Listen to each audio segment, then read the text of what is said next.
नमस्कार। आज हम इस बात का एनालिसिस करेंगे कि आखिर चीन सीमा पर एक के बाद एक अजीब सी हरकतें क्यों कर रहा है, इसके पीछे उसका क्या इरादा है। जबकि आज की तारीख में भारत और चीन के संबंधों में सुधार की कवायद भी बहुत तेजी के साथ चल रही है। सबसे पहले जो लोग इस चैनल को पहली बार देख रहे हैं वो इसको लाइक करें, सब्सक्राइब करें और शेयर भी करें। देखिए, भारत और चीन के संबंधों में पिछले साल जब 21 अक्टूबर को भारत के प्रधानमंत्री नरेंद्र मोदी और चीन के राष्ट्रपति शी जिनपिंग के बीच करीब 4 साढ़े 4 साल के बाद एक द्विपक्षीय मीटिंग हुई थी। उसके बाद जो पूर्वी लद्दाख की स्थिति के बाद जो दोनों देशों के बीच संबंध खराब हुए थे, उनमें सुधार का सिलसिला शुरू हुआ था। लेकिन चीन को देखें तो चीन अपनी हरकतों से बाज नहीं आ रहा है, आज भी बाज नहीं आ रहा है। हम पहले की घटनाओं में नहीं जाकर हाल की 2 घटनाओं का जिक्र करेंगे।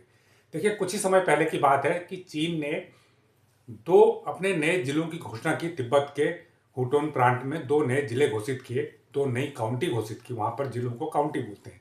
तो ये जो काउंटी के इलाके थे वो भारतीय क्षेत्र लद्दाख के भीतर भी हैं।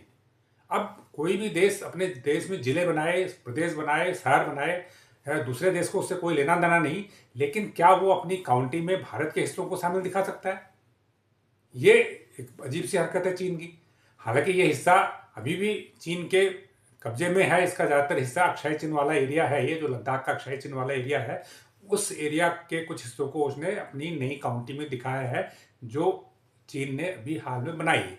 लेकिन भारत ने उससे साफ कर दिया है कि देखिए, आप इस तरह की काउंटी बना के आपने जो अवैध कब्जा हमारी ज़मीन पर कर रखा है वो वैध नहीं हो जाता है। ये आपका जो निर्णय है गलत है, और भारत ने ये साफ साफ चीन को कह दिया था। लेकिन बात यहीं तक मामला यहीं तक नहीं है। अगर हम दूसरे मामले की चर्चा करें, जिसके लिए हम विशेष तौर पे वीडियो बना रहे हैं, वो मामला है कि चीन जो है तिब्बत की सीमा पर, तिब्बत अभी चीन के कंट्रोल में ही है, उसी के नियंत्रण में ही है। अब वो उसका तिब्बत का अस्तित्व तो करीब करीब खत्म ही हो चुका है और उसको एक स्वायत्त क्षेत्र चीन ने बना रखा है। तो वो तिब्बत का मतलब चीन। तो चीन क्या कर रहा है कि भारतीय सीमा पर दुनिया का सबसे बड़ा बांध बना रहा है, और ये बांध बन रहा है यारलुंग सांगपो नदी पर। अब आप कहेंगे कि यारलुंग सांगपो नदी कौन सी है, इससे हमारा क्या मतलब? देखिए, यारलुंग सांगपो नदी वही है जो जिसे हम भारत में ब्रह्मपुत्र के नाम से जानते हैं। ये तिब्बती नाम है ब्रह्मपुत्र नदी का, और इस नदी पर चीन दुनिया का सबसे बड़ा बांध बनाने जा रहा है, और 14 अरब डॉलर की लागत से ये बांध बनाने जा रहा है। और 2 सप्ताह पहले चीन ने इस योजना को मंजूरी दी थी। जैसे ही चीन ने इस योजना को मंजूरी दी, भारत ने इसका कड़ा विरोध किया।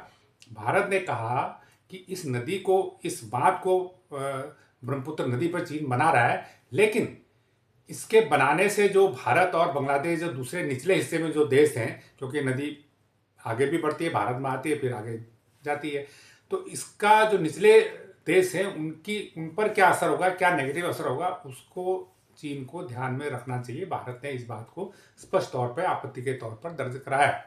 हालांकि चीन का बयान आया कि इससे भारत पर या किसी और देश पर कोई फर्क नहीं पड़ेगा, क्योंकि जो जल प्रवाह है बांध की वजह से नहीं रुकेगा, और और किसी भी रूप में प्रवाह पर फर्क नहीं पड़ेगा। चीन ने सफाई जरूर दी है, लेकिन ये सफाई उसकी नाकाफी है, क्योंकि अगर बांध बनता है इस नदी पर तो निश्चित रूप से इसका पानी भारत में जो आता है वो कम हो जाएगा।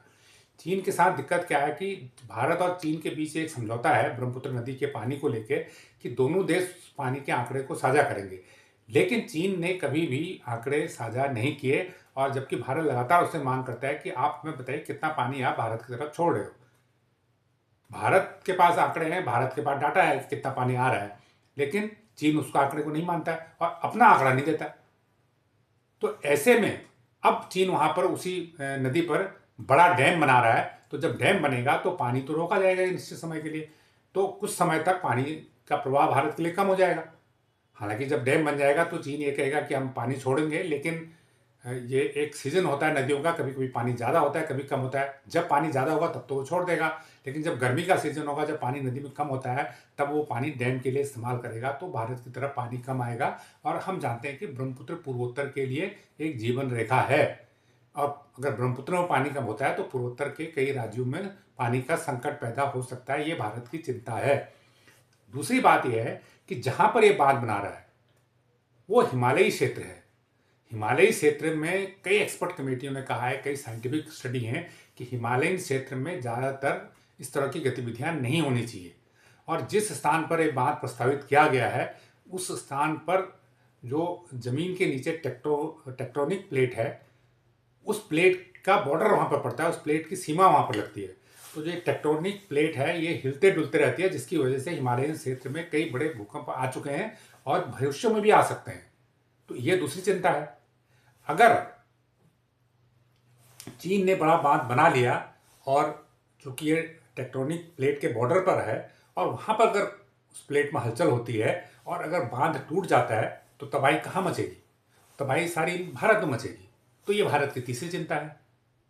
तो ऐसे में चीन का ये कहना है कि नहीं, हमने सारी साइंटिफिक स्टडी करा ली। चीन ये कहता है कि हमने सारी साइंटिफिक स्टडी करा ली है और साइंटिफिक स्टडी क्लियर होने के बाद ही इस बात को मंजूरी दी गई है और भारत को कोई चिंता नहीं हुई। तो चीन का ये दावा जो लगता है वो खोखला है, क्योंकि चीन के दावों पर भरोसा नहीं किया सकता है। चीन के आंकड़े सार्वजनिक नहीं होते हैं। वो साइंटिफिक जो रिपोर्ट की बात करता है, जो स्टडी की बात करता है, एक्सपर्ट पैनल की बात करता है, वो रिपोर्ट किसी से साझा वो नहीं करता है। अब ऐसे में कैसा पता चले कि चीन ने कोई स्टडी की भी है या नहीं भी की है, या उस स्टडी को क्लीन चिट मिली भी है, या साइंटिस्टों की ऐसी रिकमेंडेशन है भी या नहीं भी है?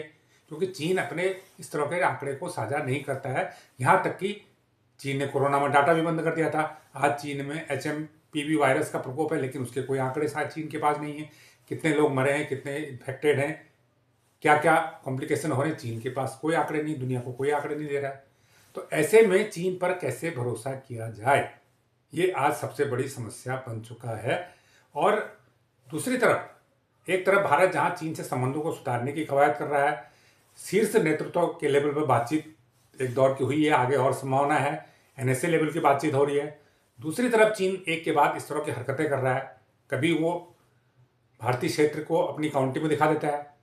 अब उसने भारत से परामर्श के बगैर सीमा पर एक खतरनाक बांध बनाने का ऐलान कर दिया है। कल को कोई और नया ऐलान कर सकता है। तो ऐसे में तो चीन की जो रणनीति है, चीन की जो डिप्लोमेसी है, वो बड़ी चिंताजनक है। वो भारत की समझ से परा है। भारत को चीन को हैंडल करने में बड़ी मुश्किलों का सामना करना पड़ रहा है, क्योंकि जो भारतीय एक्सपर्ट हैं वो भी ये कहते हैं कि चीन को हैंडल करना, अमेरिका को और रसिया को हैंडल करना आसान है। तो चीन की जो डिप्लोमेसी है, एक हाथ से डिप्लोमेसी होती है और दूसरे हाथ से चीन दूसरी हरकत करता है, तो उसको हैंडल करना सबसे बड़ी चुनौती बनी हुई है। तो ये जानकारी आपको कैसी लगी चीन के बारे में, और ये इसको आप कमेंट करके ज़रूर बताएं। जो लोग चैनल को पहली बार देख रहे हैं उसको लाइक करें, सब्सक्राइब करें और